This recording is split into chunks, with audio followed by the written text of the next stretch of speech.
Hello दोस्तों, स्वागत आपका है ऑनलाइन प्लेटफॉर्म अवध कोचिंग पे।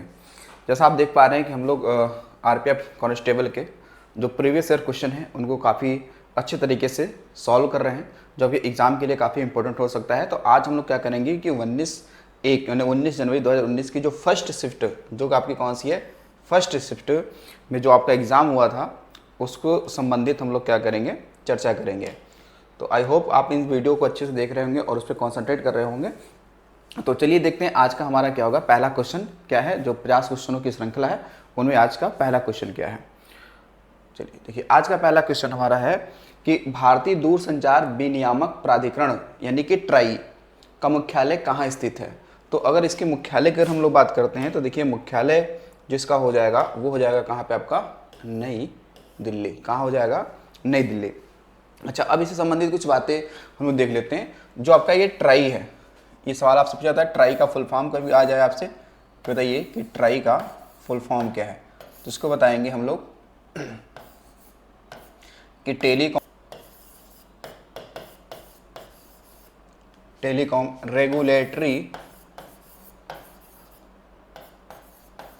रेगुलेटरी अथॉरिटी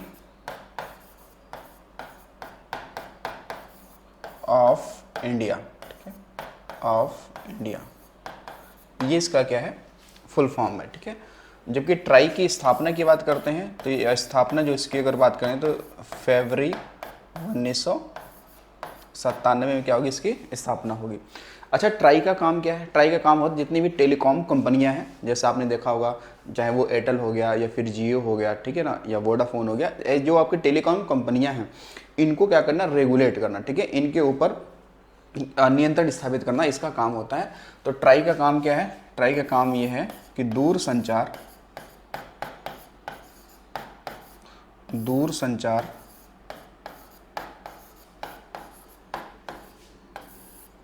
कंपनियों के लिए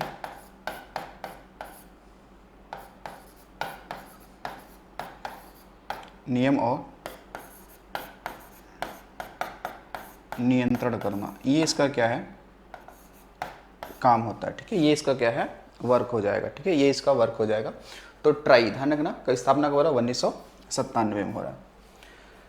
जिस धन को भूमि, भवन, मशीन और अन्य उपकरण जैसी परिसंपत्तियों को खरीदने के लिए खर्च किया जाता है उसे क्या कहते हैं, निवेश, व्यय, संवितरण या उपभोग। तो इसमें जो आपका सही आंसर है वो आपका हो जाएगा क्या, तो हो जाएगा निवेश। ठीक है, निवेश। निवेश को हम लोग आप कह सकते हो कि इसे हम लोग क्या कह सकते हैं, इसे विनियोग भी कह सकते हैं। ठीक है ना, इसे क्या कहते हैं, विनियोग भी कह सकते हैं, इसे हम लोग विनियोग भी कह सकते हैं। लेकिन निवेश किससे कहते हैं, मतलब आप सीधा ये कह सकते हैं कि उत्पादन, ठीक है, उत्पादन क्षमता में वृद्धि के लिए जो निवेश किया जाता है, या भविष्य में कह सकते हैं कि जो रोजगार के सृजन या संपत्तियों को सर्जन के लिए जो पैसा लगाया जाता है, जो निवेश किया जाता है, उसे क्या कहेंगे, निवेश कहेंगे। ठीक है ना। और देखिए, निम्न में से क्या भारत के संविधान की प्रस्तावना का भाग नहीं है। ठीक है, स्वतंत्रता, भारतीय ध्वज, समानता और न्याय। ठीक है, तो इसमें तो लग रहा है कि भाई कौन सा होना चाहिए, भारतीय ध्वज। ठीक है, क्योंकि भारतीय ध्वज जो है वो जो हमारा प्रियम्बल है, जो प्रस्तावना है, उसमें इसका उल्लेख कहीं नहीं किया गया है। ठीक है, बाकी स्वतंत्रता, समानता और न्याय की बात की गई है। ठीक है, तो ध्यान रखिएगा, भारतीय संविधान की जो प्रस्तावना है इसे हम लोग कहते हैं प्रियम्बल। ठीक है, प्रस्तावना जो है प्रियम्बल, इसे क्या कहते हैं, तो इसे कहते हैं हम लोग संविधान की आत्मा कहते हैं। ठीक है, क्या कहते हैं, इसे कहते हैं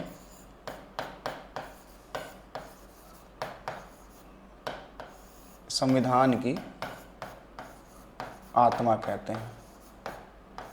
तो संविधान की आत्मा किसे कहते हैं, तो बताएंगे हम लोग प्रस्तावना को। किसे कहते हैं, प्रस्तावना को कहते हैं। ठीक है, आपने देखा था कि संविधान सभा में प्रस्तावना को किसने पेश किया था, तो जवाहरलाल नेहरू ने पेश किया था। ठीक है ना, ये भी ध्यान रखिएगा कि संविधान सभा में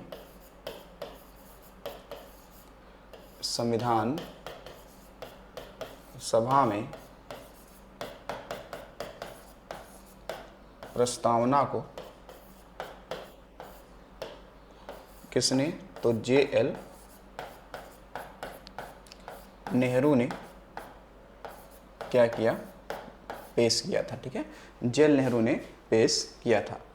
अच्छा, प्रस्तावना में देखो 5 प्रकार की स्वतंत्रताएं हैं, यानी कि ये जानिए कि प्रस्तावना में कितने प्रकार की, 5 प्रकार की क्या है आपकी स्वतंत्रता है। जैसे अभिव्यक्ति की स्वतंत्रता हो गया, ठीक है, धर्म हो गया, विश्वास हो गया, ठीक है ना, और ऐसे करके 5 क्या है आपकी स्वतंत्रताओं की बात है।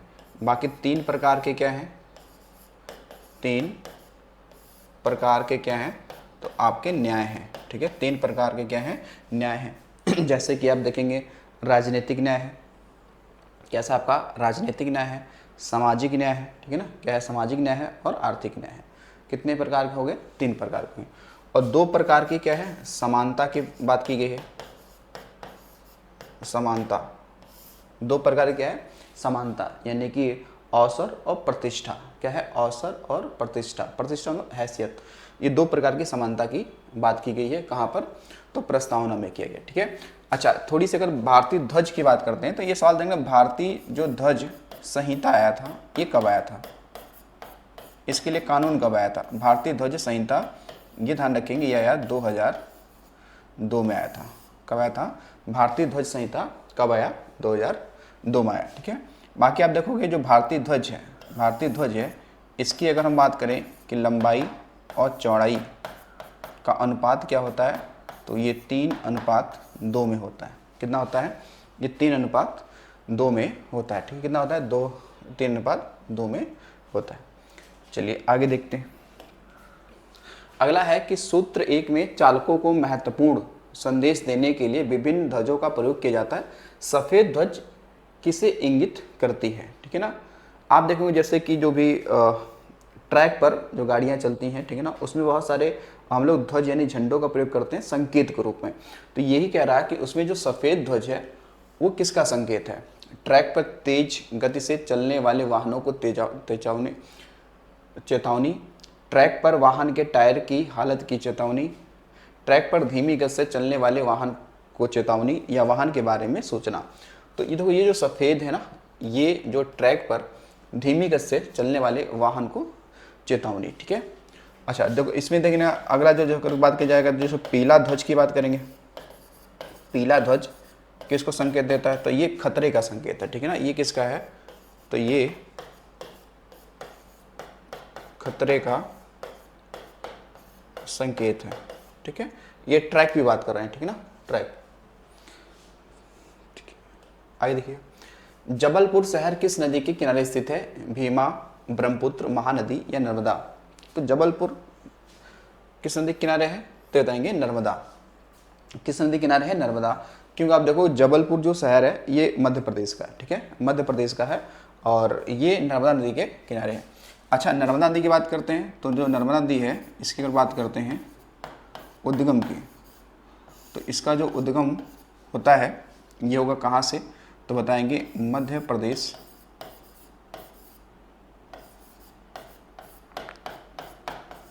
में स्थित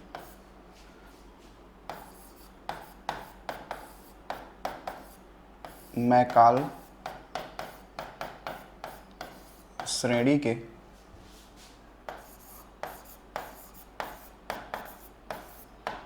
अमरकंटक चोटी से।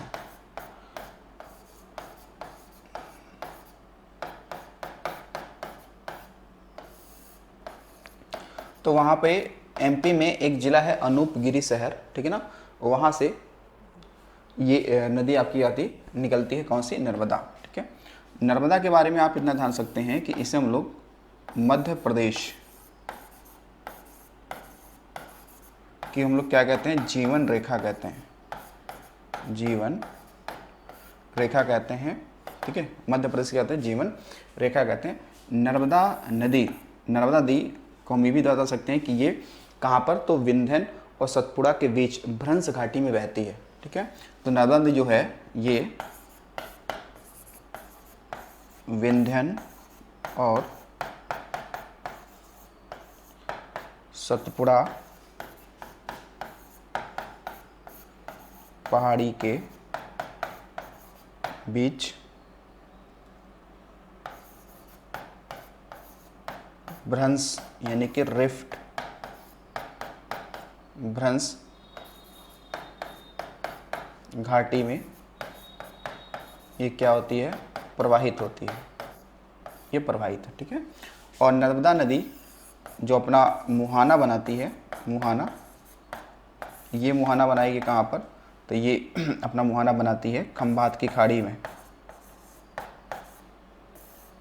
खंभात या फिर से कहते हैं कैम्बे की खाड़ी,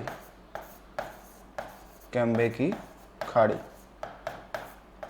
तो कहाँ पे, गुजरात के तट पर, कहाँ पे, गुजरात के तट पर, अरब सागर में, ठीक है। बाकी नर्मदा नदी से आप देखेंगे तो नर्मदा नदी पे ही आप देखेंगे तो सरदार सरोवर बांध है, सरदार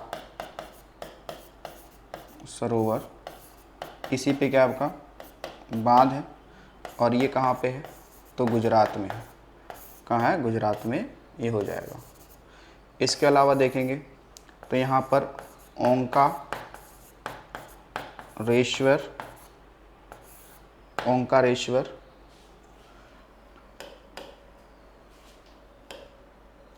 ओंकारेश्वर और साथ में माहेश्वर, ये भी दोनों बांध कहाँ हैं, तो ये मध्य प्रदेश में, ठीक है। बाकी धुआंधार जलप्रपात यहीं पे है, ठीक है ना, धुआंधार जलप्रपात यहीं पे है। बाकी देखो महानदी जो है इसे हम लोग कह सकते हैं उड़ीसा का शोक कहते हैं, क्या बोलते हैं इसे उड़ीसा का शोक कहते हैं। इसके अलावा देखेंगे तो आपका एक खासकर जो संबलपुर व कटक शहर स्थित है, ये दोनों उड़ीसा के शहर हैं, संबलपुर और कटक। आपने देखा कटक में ही क्या राष्ट्रीय चावल अनुसंधान केंद्र है, भाई कटक में ही क्या है, राष्ट्रीय चावल, यहीं पे क्या आपका हो जाएगा, राष्ट्रीय चावल अनुसंधान केंद्र, यहीं पे क्या है, राष्ट्रीय चावल अनुसंधान केंद्र भी है। ब्रह्मपुत्र ध्यान रखेंगे कि ये भारत की क्या है, इसे कह सकते हैं कि ये भारत की सबसे चौड़ी व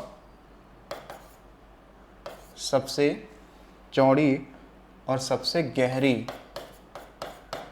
ये क्या है, नदी है, ठीक है। सबसे चौड़ी और सबसे गहरी क्या है, नदी है, कौन सी, तो ब्रह्मपुत्र, ठीक है। कौन हो जाएगी, ब्रह्मपुत्र।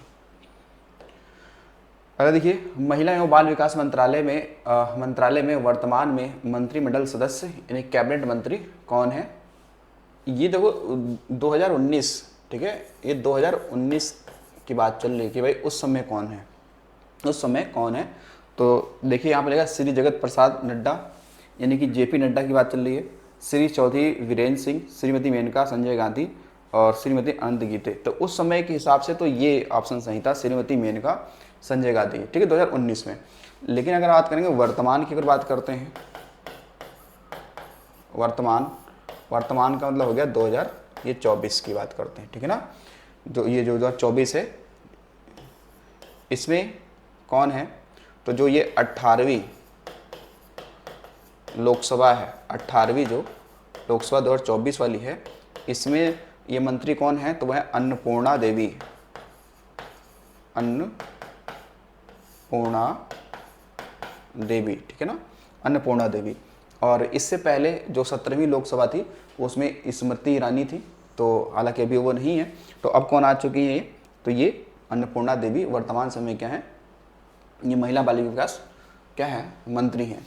पहले ये विभाग के रूप में था, लेकिन 2006 में से मंत्रालय बना दिया गया, ठीक है, 2006 में से मंत्रालय बना दिया गया था, ठीक है, तो ध्यान रखेंगे।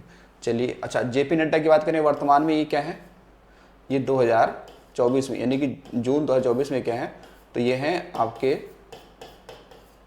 स्वास्थ्य मंत्री, इन्हें क्या बनाया गया है, स्वास्थ्य मंत्री, कैबिनेट मंत्री हैं। भारत के प्रथम मुस्लिम राष्ट्रपति कौन है, Shri Mohammad Iqbal, doctor APJ Abdul Kalam, doctor Zakir Hussain, doctor Manmohan Singh. तो इसमें जो सही ऑप्शन हो जाएगा वो हो जाएगा डॉक्टर जाकिर हुसैन। तो इनका जो कार्यकाल की बात करेंगे तो 1967 से लेकर 69 तक था। और जो जाकिर हुसैन है, ये ध्यान रखना, जो जाकिर ये हुसैन है, ये कह सकते हैं कि ये देश के क्या थे, देश के अगर देखा जाए तो ये चौथे क्या हैं, राष्ट्रपति हैं, चौथे राष्ट्रपति हो जाएंगे, ठीक है ना, चौथे राष्ट्रपति। यानी कि मुस्लिम में देखा जाए तो प्रथम और ऑल ओवर देखा जाए तो चौथे नंबर के हो जाएंगे, ठीक है। और इनकी जो मृत्यु है वो पद पर रहते हुए हो गई थी, ठीक है ना, क्या हुआ, पद पर रहते हुए हो गया था, किसे, डॉक्टर जाकिर हुसैन, ठीक है। देखो जो ये डॉक्टर जाकिर हुसैन है ये अलग व्यक्ति हैं, ठीक है, मतलब राष्ट्रपति हैं ये। एक और भी जाकिर हुसैन आते हैं जो वो एक खासकर तबला वादक के संबंध रखते हैं, उस्ताद जाकिर हुसैन, तो वो तबला वादक हैं। ये राष्ट्रपति हैं, ये दोनों अलग अलग हैं, ऐसा ना आपको लगे कि ये एक ही नाम है, ठीक है ना, अलग अलग नाम हो जाता है। बाकी APJ अब्दुल कलाम आपने देखा मिसाइल मैन ऑफ इंडिया कहते हैं, और ये भी हमारे राष्ट्रपति रह चुके हैं, ठीक है, ये भी राष्ट्रपति रह चुके हैं हमारे भारत के, यानी 1997 के आसपास में थे ये, ठीक है। देखिए सेवा समिति के संस्थापक कौन है, हृदयनाथ कुंजरू, जॉन निकलसन, हफरोज, ज्योतिबा राव फुले। तो इसमें जो सही आंसर आपका है वो है कौन सा, तो हृदयनाथ कुंजरू। तो हृदयनाथ कुंजरू ने क्या किया था, कब, 1914 में, ठीक है, 1914 में। कहाँ पर, तो इलाहाबाद में इसकी स्थापना किया था, इलाहाबाद में स्थापना किए थे, किसका, तो सेवा समिति की स्थापना हृदयनाथ कुंजरू ने 1914 में कहाँ, इलाहाबाद में किया था। उसके अलावा देखो हृदयनाथ कुंजरू की बात करते हैं तो इन्होंने क्या किया था कि 1948 में जो आपका NCC है, नेशनल कैडेट कोर की भी क्या की थी, स्थापना में इनका बड़ा योगदान रहा, ठीक है ना, इनका योगदान रहा। ज्योतिबा फूले की बात करते हैं तो देखिए ज्योतिबा फूले ने क्या किया था कि 1873 में, कब, 1873 में इन्होंने क्या चलाया था, तो इन्होंने चलाया था सत्य शोधक समाज। कहाँ पर, तो ये मुंबई यानी कि महाराष्ट्र में था। कहाँ था, मुंबई यानी महाराष्ट्र में था। सत्य शोधक समाज, ये ब्राह्मण विरोधी आंदोलन था, ये क्या था, ब्राह्मण विरोधी आंदोलन था, सत्य शोधक समाज। उसके बाद ज्योतिबा राव फुले ने क्या किया था कि इन्होंने एक पुस्तक लिखी थी, उसका नाम था गुलाम गिरी, ठीक है, नाम क्या है, गुलाम गिरी। तो ये गुलाम गिरी जो है ना वो अमेरिका के जो दास हैं, अमेरिका के दासों को क्या है, समर्पित है। तो अमेरिका के जो दास हैं उनको समर्पित है पुस्तक। ये ध्यान रखिएगा, ज्योतिबा राव फुले ने क्या किया था, 1873 में सत्य शोधक समाज की क्या की थी, स्थापना की थी, ठीक। चलिए अगला क्वेश्चन देखिए। अगला क्वेश्चन है कि कौन सा देश प्राकृतिक रबड़ का सबसे बड़ा उत्पादक है, लाइबेरिया, चीन, थाईलैंड या श्रीलंका। तो इसमें थाईलैंड है, ठीक है ना, पहले स्थान पे कौन सा है, थाईलैंड है, ठीक है, कौन सा हो जाएगा, थाईलैंड। और थाईलैंड की राजधानी क्या है, बैंकॉक, बैंकॉक। और मुद्रा क्या है, तो बहत, मुद्रा क्या है, तो वो है बहत, ठीक है, क्या है, बहत। तो पहले स्थान पे तो थाईलैंड है, ठीक है ना, सेकंड पे कौन हो है, सेकंड के रबड़ उत्पादन में हो जाएगा आपका कौन सा, तो इंडोनेशिया, इंडोनेशिया कौन हो जाएगा, इंडोनेशिया। इसके बाद थर्ड पे कौन सा हो जाएगा, तो हो जाएगा वियतनाम, कौन सा हो जाएगा, वियतनाम। और फिर कौन सा हो जाएगा, तो भारत हो जाएगा, कौन हो जाएगा, भारत हो जाएगा, ठीक है।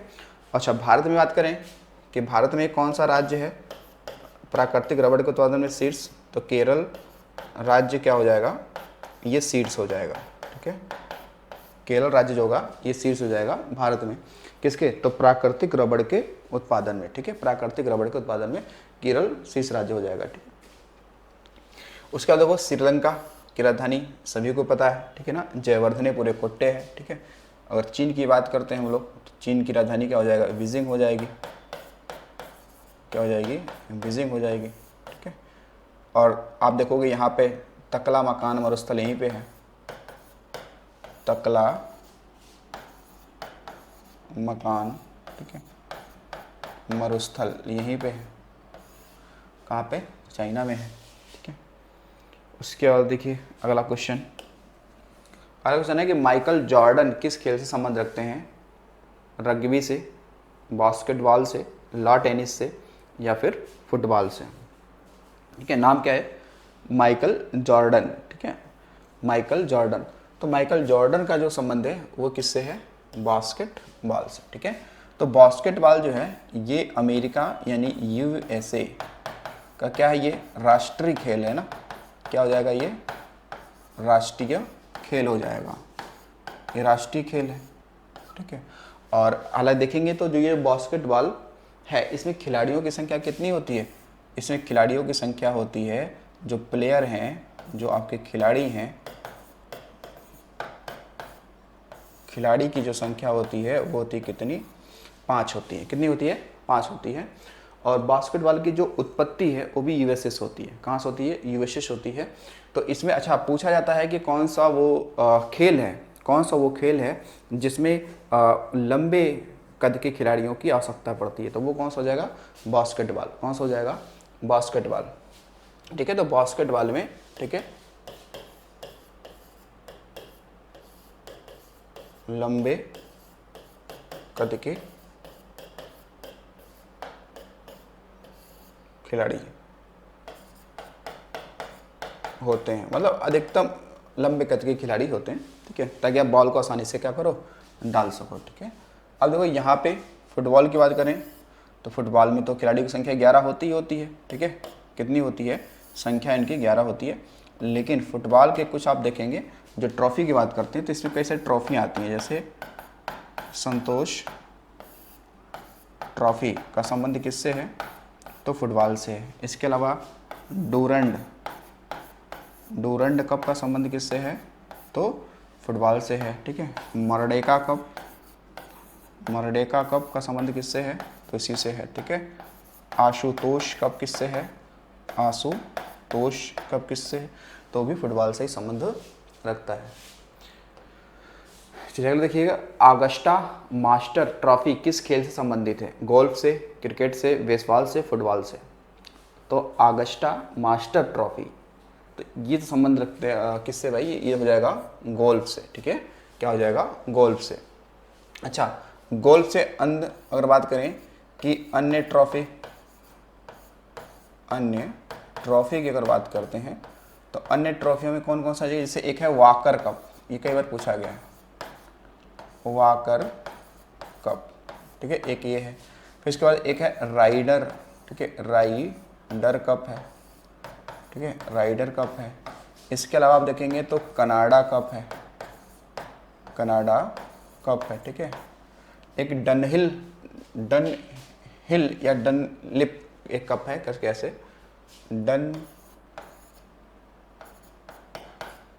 कुछ समथिंग ऐसा है, डनहिल कप करके, ये ध्यान रखना। Walker cup, Ryder cup, Canada cup का संबंध किससे है, तो वह है गोल्फ से, ठीक है। अच्छा, गोल्फ के खिलाड़ी की बात करें, एक आपके क्या है, गोल्फ के खिलाड़ी हैं, गोल्फ के खिलाड़ी हैं, उनका नाम है टाइगर वुड्स, टाइगर वुड्स। तो ये अमेरिका के हैं, कहाँ के हैं, अमेरिका के हैं। तो टाइगर वुड्स का संबंध अगर पूछ ले कि किस खेल से, तो गोल्फ से, तो ये कहाँ के, अमेरिका के हैं। अच्छा, भारत में बात करते हैं तो गोल्फ से संबंधित एक महिला खिलाड़ी का नाम है अदिति अशोक, नाम क्या है, अदिति अशोक। तो अदिति अशोक क्या है, महिला है, ठीक है, और ये भारत की हैं, कहाँ के, भारत की हैं। तो इनका संबंध भी क्या है, गोल्फ से है, तो आप इनको ध्यान रखिएगा, ठीक है। टाइगर वुड्स अमेरिका के क्या है, बेहतर खिलाड़ी हैं, किसके, गोल्फ के। और भारत में देखा जाए तो अदिति अशोक। तो ये पेरिस ओलंपिक, सॉरी, ये आप देखें 2016 में इन्होंने ओलंपिक में क्या लिया था, भाग लिया था, ठीक है। देखिएगा, भारत में निम्न में से कौन सी भाषा किसी भी राज्य की राजभाषा नहीं है, पंजाबी, गुजराती, उड़िया या खासी।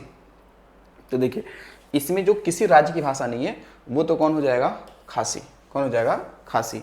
हालांकि खासी एक भाषा है लेकिन ये राजकीय भाषा नहीं है, ठीक है। ये भाषा तो है लेकिन ये राजकीय भाषा नहीं है। तो खासी ध्यान रखिएगा, खासी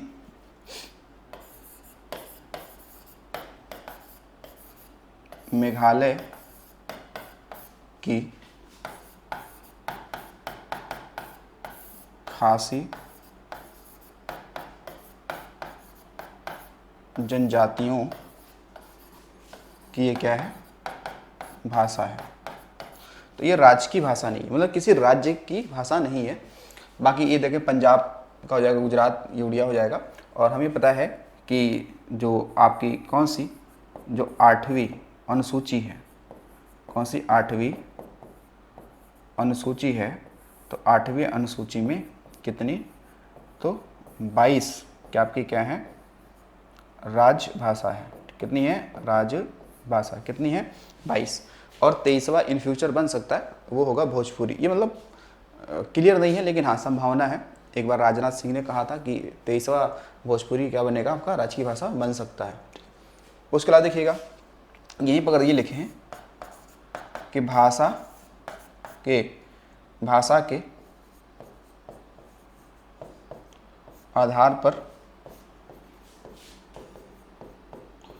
अलग होने वाला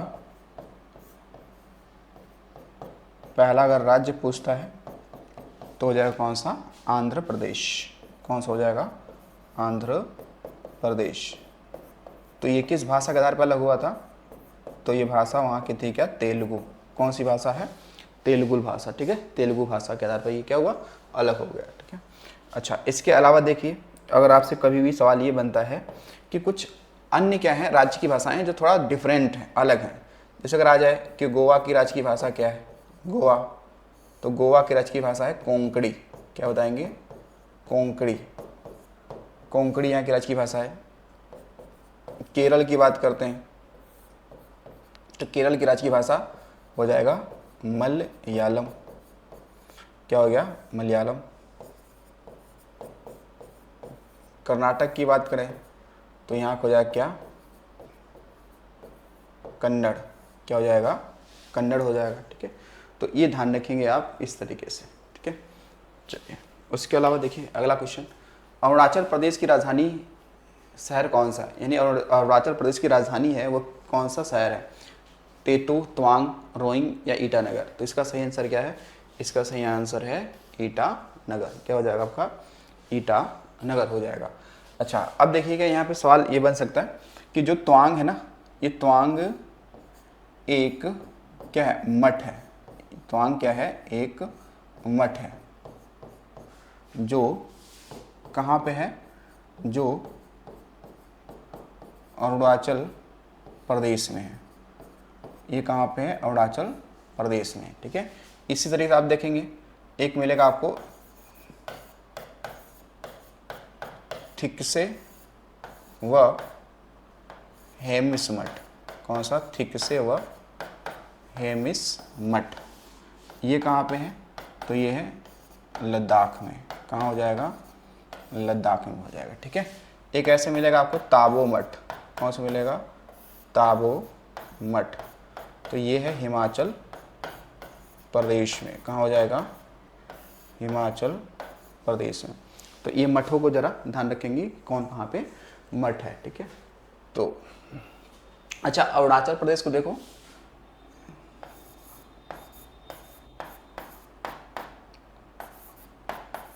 अरुणाचल प्रदेश को इसे पहले नॉर्थ ईस्ट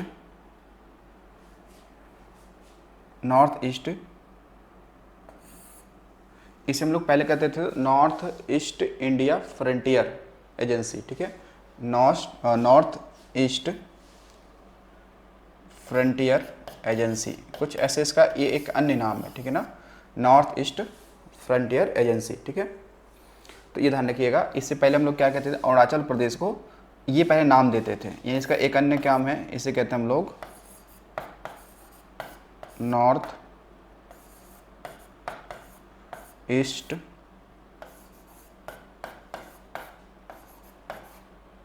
फ्रंटियर एजेंसी, ये इसका पुराना नाम या अन्य नाम था। ठीक है, तो अरुणाचल प्रदेश को पहले केंद्र शासित प्रदेश बनाया गया और फिर इसको 1987 में राज्य का दर्जा दिया गया। ठीक है, तो अरुणाचल प्रदेश का अन्य क्या नाम है? North East Frontier Agency. अगर देखिए शासन में G2E से क्या तात्पर्य है? Government to aliens, government to employ, government to ethics, government to electricity. तो देखिए इसमें जो सही आंसर हो जाएगा वो हो जाएगा गवर्नमेंट टू एम्प्लॉय। ठीक है ना, देखो जो आपका ई शासन, ध्यान रखिएगा, जो आपका क्या है आपका कि जो आपका ई शासन है,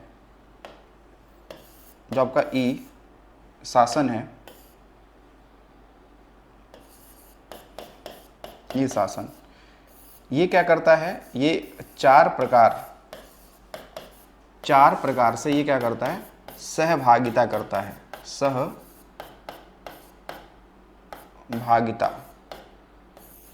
चार प्रकार से क्या करता है?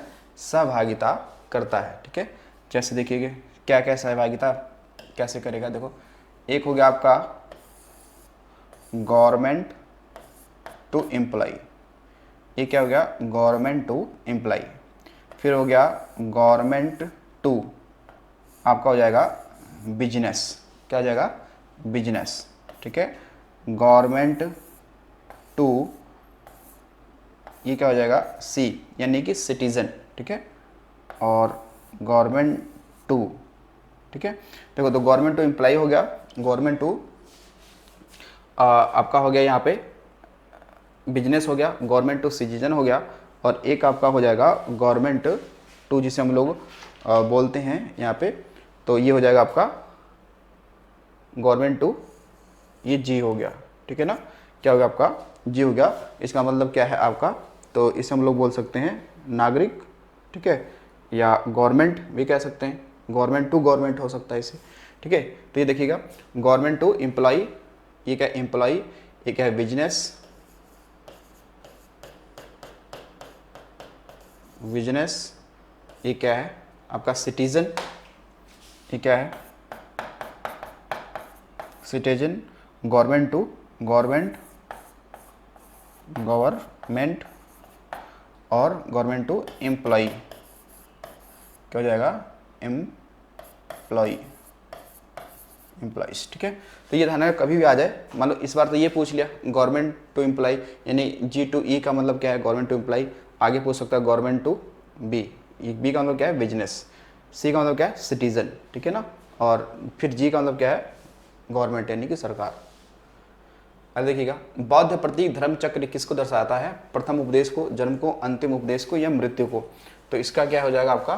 प्रथम उपदेश को। ठीक है ना, तो गौतम बुद्ध ने जब पहली बार उपदेश दिया तो उसको हम लोग प्रतीक के रूप में दर्शाते हैं, किसके रूप में? तो धर्म चक्र को। क्या है? धर्म चक्र को। तो प्रथम जो उपदेश है ये कहाँ दिया गया? ये दिया गया सारनाथ, सारनाथ में दिया गया। ठीक, कितने? तो 5 ब्राह्मणों को, कितने? 5 ब्राह्मणों को दिया गया। ठीक है, सारनाथ का एक अन्य नाम की बात करते हैं तो सारनाथ को हम लोग मृगदांव, मृगदांव, व इसे हम लोग कहते हैं ऋषिपत्तनम। क्या बोलते हैं इसे? ऋषिपत्तनम कहते हैं। ठीक है, या सिंहपुर भी कहते हैं, इसका एक अन्य नाम। सारनाथ में ही देखेंगे, सारनाथ में ही क्या आपका? अशोक स्तंभ है, अशोक स्तंभ है। इसके अलावा यहीं पर देखेंगे तो धम्मेक व क्या है? चौखंडी स्तूप है, चौखंडी स्तूप है। ठीक है, चौखंडी स्तूप है, तो यहाँ पे है। ठीक है, तो गौतम बुद्ध की बात करेंगे कि इनकी जन्म की पूर्व, जन्म के पूर्व की कहानियाँ किसमें संग्रहित हैं? तो बताएंगे जातक कथा, जातक कथा। तो जातक कथा क्या है? तो वो जन्म के पूर्व, यानी गौतम बुद्ध के जन्म के पूर्व की जो कहानियाँ हैं वो जातक कथाओं में क्या है? वर्णित हैं। चलिए आगे देखिएगा, फास्फोरस के लिए प्रतीक क्या है? PH, PR, H या केवल P? तो इसके लिए क्या हो जाएगा? केवल P हो जाएगा, ठीक है, केवल P हो जाएगा। देखो फास्फोरस जो है ये खासकर देखेंगे तो ये ग्रीक भाषा के शब्दों से लिए गए हैं, ठीक है। तो फास्फोरस है ये ग्रीक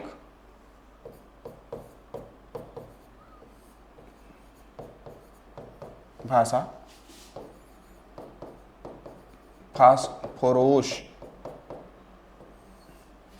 फास्फोरोस से लिया गया है। और फास्फोरस का मतलब होता है चमक उत्पन्न करने वाला, ठीक है। क्या होता है? उत्पन्न करने वाला, ठीक है। फास्फोरस कितने प्रकार का होता है? तो ये 3 प्रकार का होता है। 3 प्रकार का होता है, लाल, सफ़ेद और होता है कैसा? तो भूरा होता है। कैसा होता है?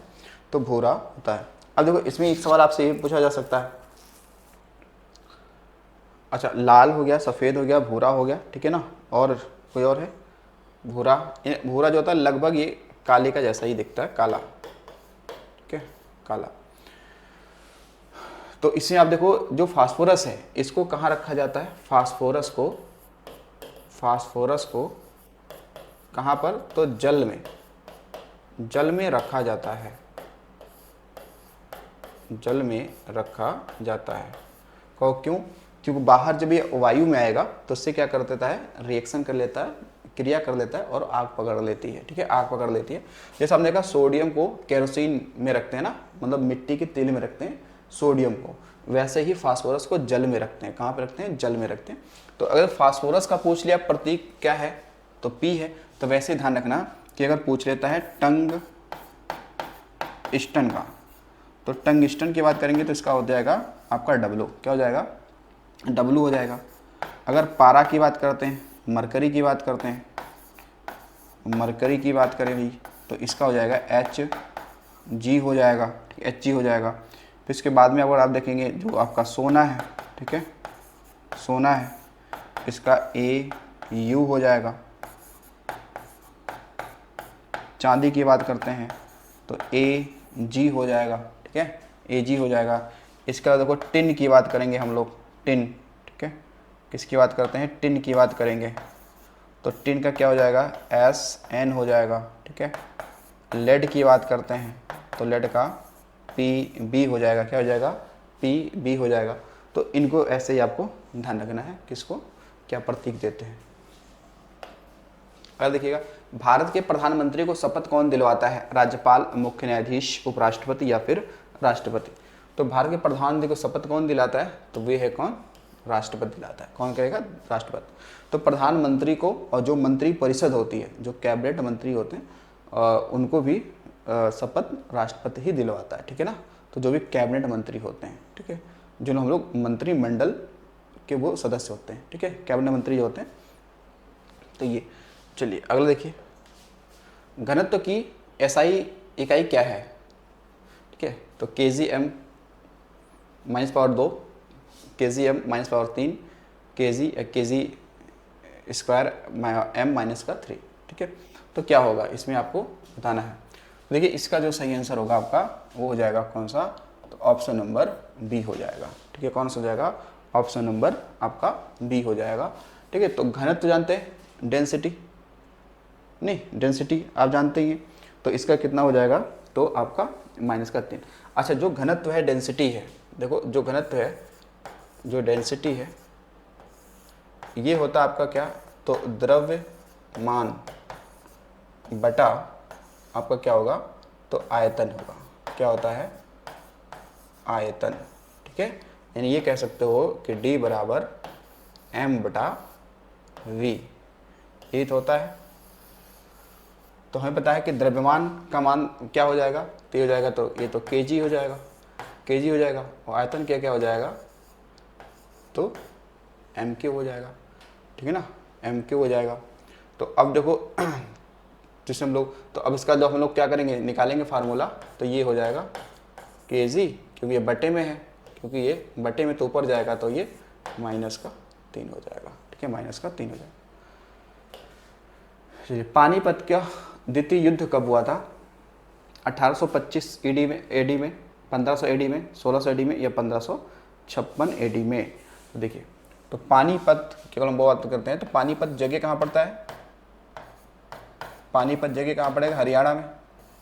तो पानीपत का जो प्रथम युद्ध की बात करेंगे, प्रथम युद्ध, ये कब होता है? तो 21 अप्रैल, कब होगा? तो 21 अप्रैल 1526 में। किसके बीच में होगा? तो ये होगा बाबर और इब्राहिम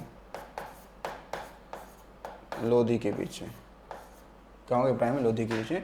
इसमें जीत कौन जाएगा? तो जीत जाएगा कौन? बाबर जीत जाएगा, ठीक है। दूसरा देखो, पानीपत का जो द्वितीय युद्ध है, पानीपत का जो आपका क्या है, सेकंड यानी कि द्वितीय युद्ध है, ठीक है, ये कब होगा? तो ये देखेंगे, ये होगा आपका कब? तो 1556। कब होगा? 1556 में, लेकिन कब? लगभग वही 5 नवंबर को, ठीक है ना। कब होगा? तो 5 नवंबर 1556 को। कब होगा? तो 5 नवंबर 1556 को। किसके बीच में? तो कहेंगे ये होगा अकबर और हेमू के बीच में। अकबर और हेमू के बीच में। तो इसमें अकबर क्या करेगा? जीत जाएगा, ठीक है। और देखो थर्ड जो की बात करते हैं, थर्ड पानीपत का जो तृतीय युद्ध है, यानी कि थर्ड, ये होगा जनवरी में। कब होगा? जनवरी में। कब? तो 14 जनवरी को। कब होगा? 14 जनवरी को। कब होगा? तो 14 जनवरी को होगा। और कब होगा? तो 1761 में होगा। किसके बीच में? तो अफगान होता है अहमद शाह अब्दाली, यानी कि अफगान शासक होता है, और इधर क्या होते हैं? मराठा शासक होते हैं। मराठा शासक के बीच में होता है। तो अफगान वाले जीत जाते हैं। अफगान का शासक कौन होता है? अहमद शाह अब्दाली। अहमद शाह अब्दाली ये शासक होता है, ठीक है। तो ये जीत जाता है। तो ये ध्यान रखिएगा पानीपत के जो भी प्रथम द्वितीय तृतीय युद्ध में उनको संबंध में। पहला देखिएगा, पीपीएफ का अपूर्ण रूप क्या है? Public potential fund, private provident fund, public provident fund, या पर्सनल प्रोविडेंट फंड। तो ये इसका सही आंसर क्या है? इसका सी हो जाएगा, यानी कि पब्लिक प्रोविडेंट फंड हो जाएगा, ठीक है। तो ये देखेंगे जब क्या होगा, जब भी कोई कर्मचारी क्या था, सेवानिवृत्त होता है, ठीक है, सेवा निवृत्ति के बाद, ठीक है, सेवानिवृत्ति के बाद में इस फंड से उसको पैसे दिए जाते हैं, ठीक है, इस फंड से पैसे उसको दिए जाते हैं, ठीक है। संसद सदस्य राधे श्याम विश्वा या विश्वास किस राज्य से हैं? असम से, उत्तर प्रदेश से, केरल से, महाराष्ट्र से। तो ये है किस राज्य से? तो ये असम राज्य से। कहाँ से? असम राज्य से हैं। तो ऐसे क्वेश्चन जब आपसे बनते हैं कि कौन से व्यक्ति किस राज्य से सांसद है, तो थोड़ा मुश्किल होता है, ठीक है। तो हर क्वेश्चन आपको एग्जाम में, ऐसा नहीं कि आप हर एग्जाम में हर क्वेश्चन आप करने लायक आपका है नहीं, कुछ क्वेश्चन ऐसे होते हैं जो आपको छोड़ना ही ज़्यादा उचित रहता है, जिससे आप इसको आप देख पा रहे। अगर पता है तो ठीक है, नहीं तो तुक्का नहीं लगाना है माइनस मार्किंग के संदर्भ में, ठीक है। असम में देखिएगा, असम में यहाँ पे कुछ क्या है, झील है। यहाँ पे कुछ झील हैं, जैसे एक झील है कौन सा, तो यहाँ पे मिलेगा दीपोर बिल, एक यहाँ पे झील है, और एक क्या आपका दीपोर है, दीपोर बिल हो गया, ठीक है, और एक है सोन बिल। क्या है? सोन बिल। तो ये रामसर साइट वाले क्या है, एक जगह है, ठीक है। तो ये कहाँ हो जाएगा? असम में। महाराष्ट्र में देखा जाए तो यहाँ पे क्या है आपका, लोनार झील एक है, लोनार झील है, जो यहाँ के एक बुल बुल्ढाना जिला है, वहाँ पर ये है। और ये पृथ्वी के उल्का पिंडों के टकराने से हुआ, ठीक है ना। लोनार झील का निर्माण कैसे हुआ है, तो जो उल्का पिंडों के टकराने से हुआ है, ठीक है। टकराने के बाद में पृथ्वी गड्ढा बन गया और कभी कालांतर में बारिश हुई होगी तो उसमें जल क्या हो गया, जम गया था, ठीक है। तो लोनार झील उल्का पिंडों के टकराने से हुआ है। गोवा का लोक नृत्य क्या है, मांडो, गगोर, चकवा या लूर। तो इसका सही आंसर क्या है, मांडो। कौन सा है, मांडो, ठीक है, मांडो। अब देखो जो गोवा की बात करते हैं तो गोवा को आपको थोड़ा ध्यान रखना है भाई। गोवा, तो गोवा पुर्तगालियों से कब आज़ाद हुआ, गोवा पुर्तगालियों से कब, तो 19 दिसंबर 1961 को क्या हो गया, आज़ाद हुआ, ठीक है ना, आज़ाद हुआ। तो ये कह सकते हैं कि जो पुर्तगाली थे ये पहले यूरोपी थे भारत में आने वाले, और सबसे अंत में जाने वाले भी क्या थे, ये यूरोपी थे, ठीक है। अब देखो ये आप पुर्तगाली आते कब हैं, तो ये आते हैं मई 1498 में, और जा कब रहे हैं, 1961 में। कब जा रहे हैं, लगभग 15/4/19 हो गए, 450 साल से ज़्यादा इन्होंने क्या किया, शासन किया हमारे भारत में, ठीक है। अब गोवा जो है ना, आप देखो गोवा में जो संस्कृति है, जो कल्चर है भाई, सभ्यता है, खान पीन है, वो लगभग पुर्तगालियों जैसा ही है। कैसा है, पुर्तगालियों जैसा ही है। तो गोवा में देखेंगे तो यहाँ पे अगर लोक नृत्य की बात करते हैं, लोक नृत्य, ठीक है, तो यहाँ पे जो आपका लोक नृत्य है,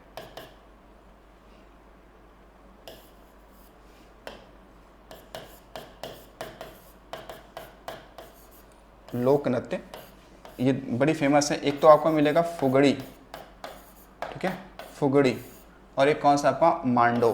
कौन सा है, मांडो, ठीक है, मांडो। तो ये दो बड़ी फेमस यहाँ पे हैं। बाकी गोवा में देखेंगे तो एक सिग्मो फेस्टिवल बड़ी फेमस है यहाँ पे। कौन सा, तो सिग्मो फेस्टिवल फेमस है यहाँ पर। कौन सा, सिग्मो फेस्टिवल। बाकी देखेंगे गोवा जो है, गोवा ये यहाँ पर कौन सा, तो कहोगे एक खासकर यहाँ पे एक झरना बड़ी फेमस है जिसका नाम है दूध सागर जलप्रपात, बहुत ही फेमस है, ठीक है, ध्यान रखिएगा। दूध सागर जलप्रपात यहाँ पे बड़ी फेमस है।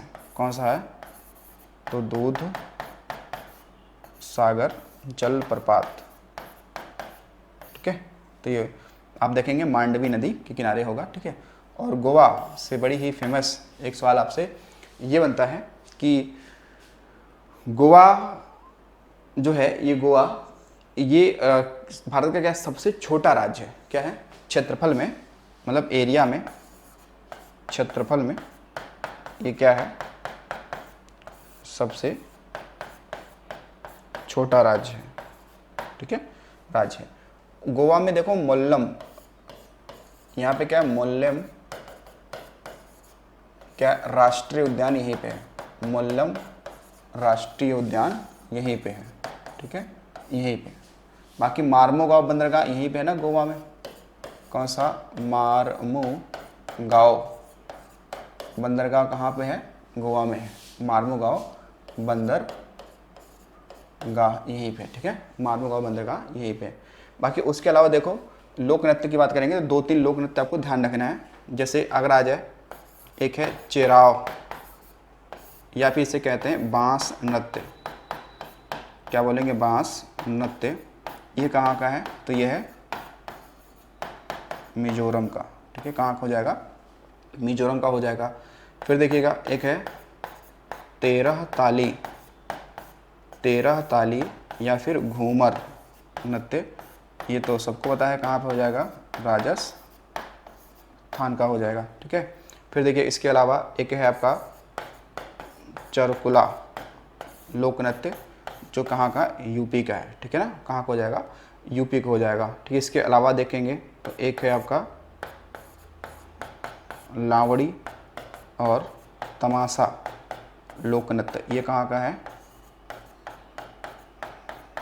महाराष्ट्र का है, ठीक है। वैसे ही आप देखेंगे तो चाहे आपका एक कौन सा हो गया, गरबा, डांडिया, ये कहाँ का है, गुजरात का है, ठीक है, और बिहू असम का है, ठीक है, बिहू कहाँ का है, असम का है। तो इनसे रिलेटेड थोड़ी बातें ध्यान रखना। गणगौर जो आपका एक महोत्सव है वो राजस्थान का है, गणगौर, ठीक है। भारत के संविधान की किस अनुसूची के अंतर्गत राज्यों के नाम और उसका प्रादेशिक अधिकार आता है? चतुर्थ, नवम, पंचम या प्रथम? तो ये कौन सा भाई? प्रथम हो जाएगा। कौन सा हो जाएगा? प्रथम हो जाएगा। तो कितनी अनुसूचियां हैं? कुल कितनी है? 12 अनुसूची है ना, 12 अनुसूची है, ठीक है। और ये 12 कैसे बनी है? तो ये बनी है 8 + 4 से, यानी कि मूल संविधान में 8 थी लेकिन समय समय पे 4 जोड़ी, तो कुल कितनी हो गई? कुल 12 अनुसूची हो गई हैं। कितनी? कुल 12 अनुसूची हो गई हैं। तो 12 अनुसूची हैं, ठीक है, 12 अनुसूची हैं। और मूल रूप से देखा जाए, मूल रूप से तो 22 भाग हैं, लेकिन अब काउंटिंग रूप से देखें तो 25 भाग हो जाएंगे, ठीक है ना। देखेंगे कितने, तो 22 क्या हैं? भाग हैं। संविधान कितने? 22 भाग हैं। अगर 22 ऑप्शन में नहीं है तो फिर आप वहाँ पे 25 लगा सकते हो, ठीक है, 25 लगा सकते हो।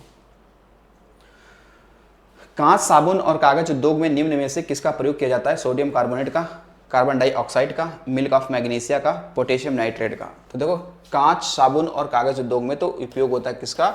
सोडियम कार्बोनेट का होता है, यानी कि Na2CO3, ठीक है, इसका यूज होता है। एक तो एक आपका होता है, ये तो सोडियम कार्बोनेट हो गया, एक सोडियम बाई कार्बोनेट होता है। क्या होता है? Sodium by carbonate. दूसरी की बात करें तो एक होता है, आपने देखा होगा, सोडियम बाई कार्बोनेट, ठीक है, इसे हम लोग कहते हैं बेकिंग सोडा। क्या बोलते हैं? बेकिंग सोडा कहते हैं, ठीक है ना, Na2HCO3, ये से कहते हैं। इससे तो हम लोग सोडियम कार्बोनेट को कास्टिक सोडा भी कहते हैं। क्या बोलते हैं इसे? कास्टिक सोडा कहते हैं। क्या बोलते हैं? कास्टिक सोडा कहते हैं। सोडियम बाई कार्बोनेट किसे बोलते हैं? जिसे खाने वाला सोडा होता है, सोडियम बाई कार्बोनेट, ठीक है, सोडियम बाई कार्बोनेट होता है। चलिए, तो आप देखो मिल्क ऑफ मैग्नीशिया, ये तो ये है ना आपका मिल्क ऑफ मैग्नीशिया, इसे हम लोग क्या कहते हैं? MgOH का होल ट्वाइस, मैग्नीशियम हाइड्रोकार्बन, ठीक है ना, ये बोलते हैं। तो ये है Mg, ठीक है, मिल्क ऑफ मैग्नीशिया, जो पेट की अम्लता को दूर करने में यूज होता है। हम्पी स्मारक चिन्हों का समूह विश्व विरासत स्थल के किस राज्य में स्थित है? तो हम्पी का मंदिर पूछ रहा है। हम्पी जो स्मारक है वो कहाँ है? गुजरात में है, कर्नाटक में है, केरल में, तमिलनाडु में। तो ये तो हमने सबने पढ़ा है कि ये कहाँ पे है? कर्नाटक में। कहाँ पे है? कर्नाटक में है। तो ये जो हम्पी जो स्मारक है, ये ध्यान रखेंगे कहाँ पे है, तो ये बताएंगे कि ये आपका हो जाएगा कर्नाटक में हो जाएगा, और ये तुंग भद्रा नदी के तट पे हो जाएगा। और हम्पी का स्मारक जो है 1986 में, ठीक है, यूनेस्को की सूची में क्या हुआ? शामिल हुआ। सूची में ये क्या हो गया? शामिल हो गया, ठीक है। अब जो ये आपका हम्पी का स्मारक है, इसको बता सकते हैं कि ये जो आपका भारतीय नोट है, भारतीय नोट कौन सा? तो आपका रुपया कौन सा भाई? 50 रुपये। कौन सा? 50 रुपये, ठीक है, के पीछे ये छपा है, पीछे छपा है, ठीक है, पीछे छपा हुआ, ठीक है, पीछे छपा हुआ है। तो हम्पी, अब जो हम्पी का स्मारक है इसको किसने बनवाया? तो बनवाने की बात करेंगे तो निर्माण की अगर बात करते हैं, निर्माण, तो वो कौन है? कृष्णदेव प्रथम। कृष्णदेव कौन है? प्रथम है, ठीक है, कृष्णदेव प्रथम है। तो जो आपका विजयनगर साम्राज्य था, विजयनगर साम्राज्य, तो उसी के एक शासक कौन है? कृष्णदेव प्रथम। तो उन्होंने हम्पी के मंदिर का क्या कराया? निर्माण कराया, ठीक है ना। अब देखिए यहाँ पर ये जो गुजरात है, गुजरात में आप देखेंगे रानी की वाव है, रानी की वाव।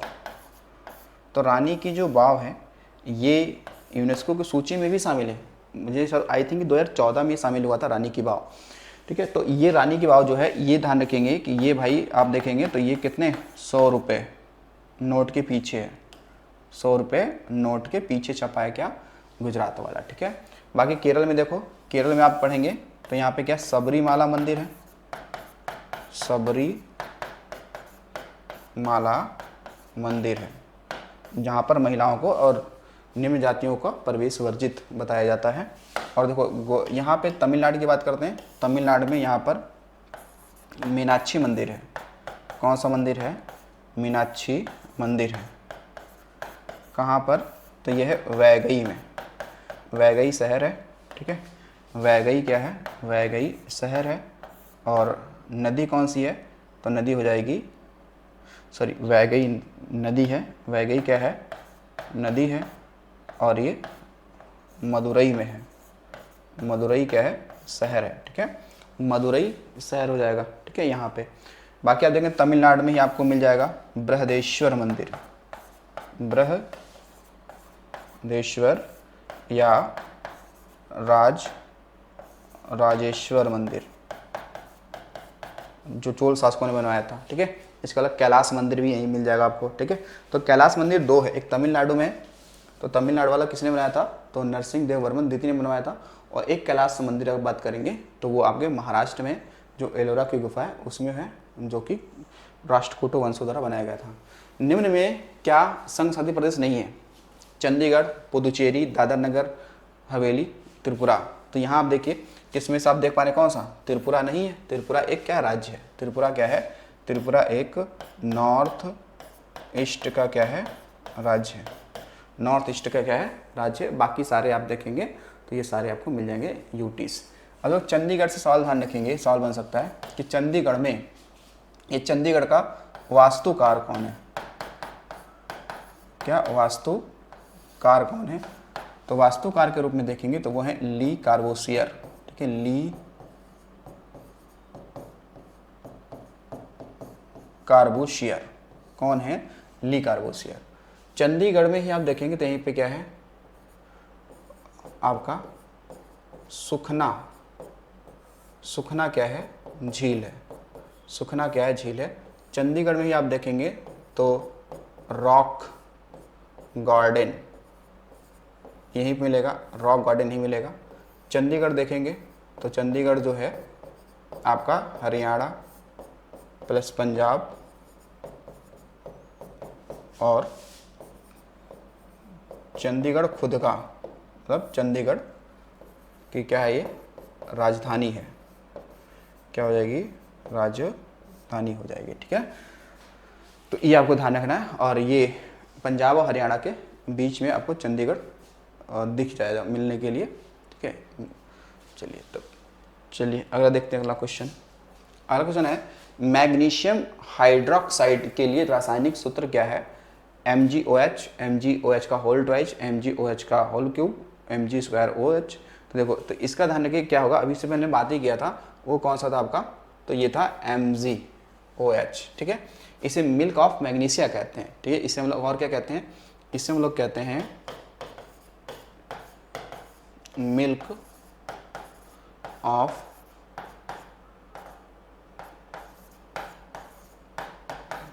मैग्नीशिया कहते हैं। तो जो मिल्क ऑफ मैग्नीशिया है, ये ध्यान रखिएगा कि ये जो पेट की अम्लता है, पेट अम्लता को दूर करने हेतु इसका यूज किया जाता है। ठीक है, और जो आपका ये मिल्क ऑफ मैग्नीशिया है, ये देखेंगे यदि इसको पानी में डालते हैं तो बिल्कुल दूध की जैसे इसका रंग हो जाता है। ठीक है, यानी जल में दूध जैसा प्रतीत होता है ये। ठीक है, चलिए अगला क्वेश्चन देखिएगा। अगला क्वेश्चन आपका है बर्फ का अपवर्तनांक क्या है, बर्फ का अपवर्तनांक क्या है। तो देखो बर्फ का अपवर्तनांक 1.31, 0, 0.5, 0.1। तो बर्फ का अपवर्तनांक कितना है, तो ये हो जाएगा 1.31 हो जाएगा। ठीक है, अब देखिएगा जब बात करेंगे हम लोग यहाँ पे अपर्तनांकों की बात कर रहे हैं, तो चलो देख ही लेते हैं। अगर वो जल की बात करता तो हम बात करते हैं 1.33। अगर वो बात करता कांच की, किसकी बात करता, कांच की बात करता, तो बताते 1.51 की बात करते हैं, ठीक है। ऊपर वैसे हीरा का लिख सकते हैं, डायमंड का, हीरा का अपूर्णांक कितना होता है 2.42। और ये क्या है, ये है सर्वाधिक। आ जाए कि सर्वाधिक अपूर्णांक किसका होता है, तो वो होता है किसका, हीरे के हो जाएगा। किसका हो जाएगा, वो हो जाएगा हीरे का हो जाएगा। अच्छा, और अगर बात करते हैं जैसे हम लोग सेंधा नमक, आपने सुन रखा होगा, किसका, सेंधा नमक। तो अगर सेंधा नमक की बात करते हैं हम लोग, सेंधा नमक का अपूर्णांक कितना होगा, तो 1.54 हो जाएगा, ठीक है ना। और अल्कोहल की बात करेंगे, अल्कोहल की बात करते हैं तो 1.36 के आसपास हो जाएगा, ठीक है। तो यह ध्यान रखना आप कि अपूर्णांक कितना होता है। भारत का राष्ट्रीय वृक्ष कौन सा है, नारियल का वृक्ष, वट वृक्ष, चिनार या ताड़ का वृक्ष। अब देखो यहाँ पे आपका बरगद नहीं दिया है नहीं। अच्छा, बरगद का ही पर्यायवाची शब्द कौन सा, वट। कौन सा है, वट। तो इसलिए सही आंसर क्या होगा यहाँ पे, आपका वट हो जाएगा, ठीक है ना। और अब देखो इसका जो वट वृक्ष है, ये इसे बरगद बोलते हैं, बरगद वृक्ष। इसका जो वनस्पतिक नाम है, जो बोनेटिकल नेम है, उदाहरण रखिएगा, वनस्पति नाम पूछ ले क्या है, तो वो है फाइकस वेंथालिसिस, ठीक है। क्या होगा, फाइकस वेंगालिसिस हो जाएगा, फाइकस वेंगालिसिस, ठीक है, ये ध्यान रखिएगा, ठीक है। तो जो आपने बरगद में जो इनकी जड़ें नीचे की ओर लटकते हुए देखे हैं, उसका काम होता है क्या, मतलब बैलेंस, मतलब उस पेड़ का बैलेंस बनाना, या उसका कह सकते हो संतुलन बनाना, उसका कार्य होता है। फिर देखिए अगला क्वेश्चन, श्री फिरोज शाह मेहता ने कौन सा समाचार पत्र प्रारंभ किया था, good times, Bombay Chronicle, Deccan Chronicle, Deccan times. तो इसका सही आंसर क्या है, बॉम्बे क्रॉनिकल। ये शुरू किया था कब, 1910 में शुरू किया था। और जो फिरोज शाह मेहता हैं, फिरोज शाह मेहता ध्यान रखना कि 1890 में, ये 1890 के कहाँ पर, तो कोलकाता अधिवेशन के ये क्या रहे, अध्यक्ष रहे, क्या रहे, अध्यक्ष थे, ठीक है। ये कोलकाता में जो अधिवेशन हुआ किसका, भारतीय राष्ट्रीय कांग्रेस का, ठीक है। किसका हुआ, इंडियन नेशनल कांग्रेस के ये क्या थे, अध्यक्ष थे, इनको ध्यान रखेंगे।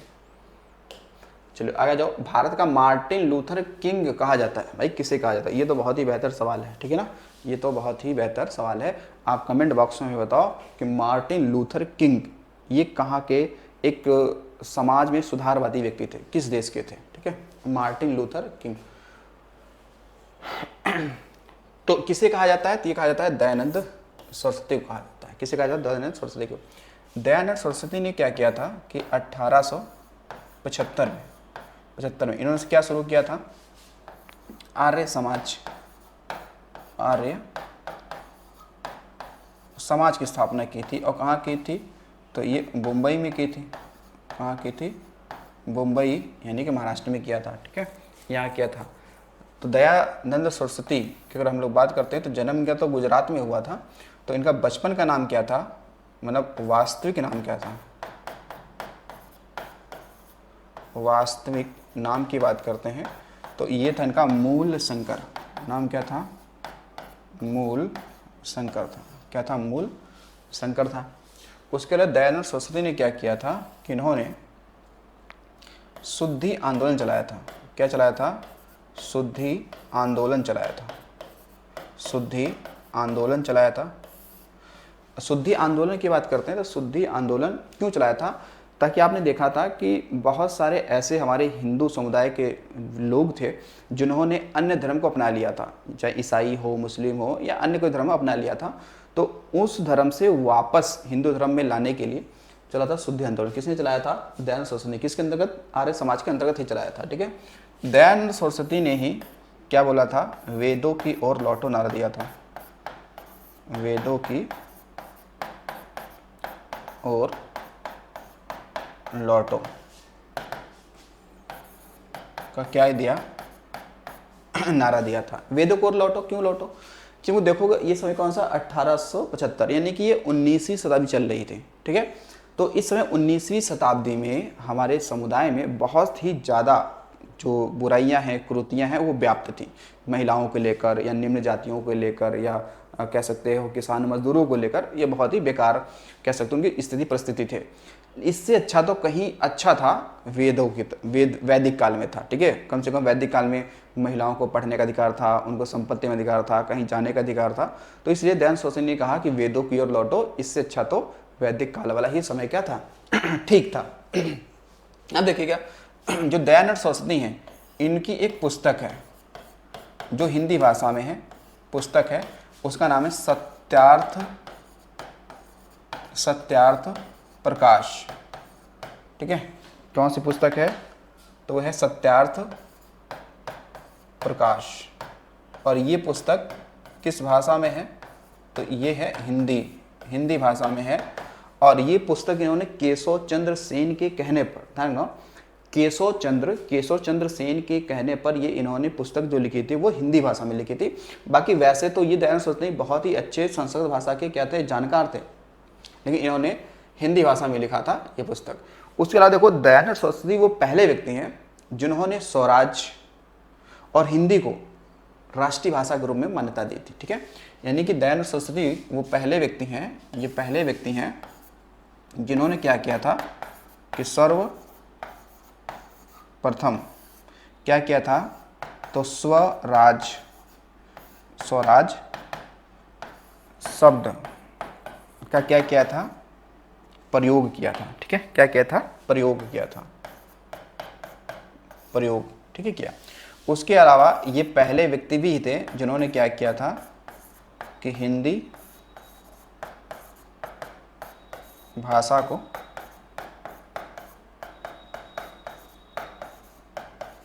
राष्ट्रीय भाषा का